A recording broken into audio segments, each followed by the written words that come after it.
tatay na provider pero walang sariling pera. Kasi may mga tatay na tuwing sweldo, parang may hawak na malaking pera.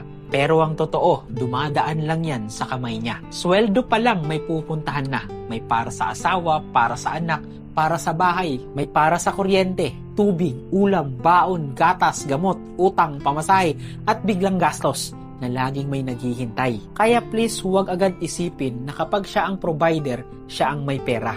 Minsan, siya lang ang nagdadala pero hindi siya ang unang nakikinabang. Siya ang inaasahan kapag may kulang.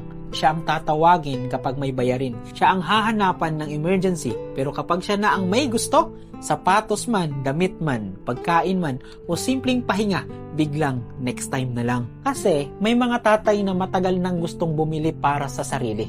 Pero inuuna pa rin ng kailangan sa bahay. May tatay na nagbibigay sa asawa para maayos ang budget.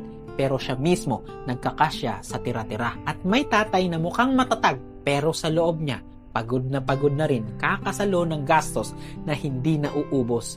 Hindi siya kuripot, hindi siya madamot. Minsan, wala lang talagang natitira pagkatapos niyang unahin ng pamilya o ang lahat. At kaya please, huwag mong maliitin ang tatay na provider pero walang sariling pera. Baka siya yung taong pinakamadalas magbigay pero bihirang makatikim ng para sa kanya. Tatay siya, provider siya, pero tao rin siya na napapagod, nangangailangan, at minsan gustong maramdaman na hindi lang siya naaalala kapag may kulang. Dahil may tatay na hindi nawawalan ng pagmamahal, pero unti-unting nawawalan ng sarili sa kakabigay sa pamilyang mahal niya.